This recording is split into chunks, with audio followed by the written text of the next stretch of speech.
marginalized, and their sticking point is healthcare. We saw that in the 80s with like the AIDS crisis. We see that when it comes to like the awful healthcare outcomes for like queer women, and even like with trans people not having access to the full range of services that they need. I'll keep my answer short. It's where bigots retreat when they're out of good ideas. And that's all they have left. There's no science behind it. There's nothing behind it. They don't understand it.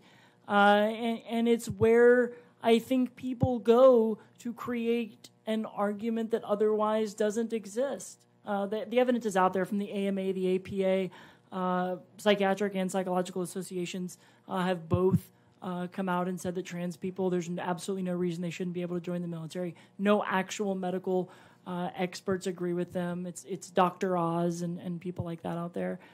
So it's just an argument that they retreat to when they're out of better ideas. Yeah, Jen's absolutely right. And again, what I do in the Army is readiness, right? Now, if I can just give you a personal picture of this. So one, we know it's all lies, but I got in an accident this last deployment to Iraq, and got my whole mouth messed up, bottom teeth knocked out. And you'll see in that, like, where I come back and I'm on leave or whatever, growing my good leave beard out, my hair is cut, and I have this bit of a lisp.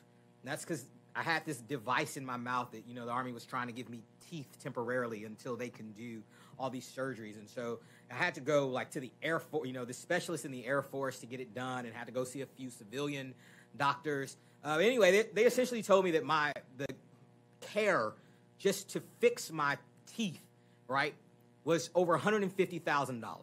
Over $150,000. I was non-deployable for the longest time until I could get these surgeries to fix my jaw, to fix my teeth, to get back in the game. My trans-related healthcare, right, like, one, I was paying out of pocket, but once the Army, started taking over, right, we're talking about the discounted generic brand, $20 worth of meds a month. And I took a good 30 days of con leave for the medical procedures that I had, right? That's how long I was gone. And I came back, I was like, oh, I can't do PT for a while. They were like, that's fine. We need you doing this work. You can do PT in 2 weeks. That was the extent. So if that just kind of paints a picture, sorry, PT is, physical training, so working out. So that just kind of paint a picture of, how distorted we view healthcare when it comes to trans folks. And I hate the pregnancy comparisons, and I hate the Viagra comparisons, because the bottom line for me is we should treat pregnant soldiers with the same amount of respect. It doesn't matter how much time they have to take off. They should get the same amount of respect.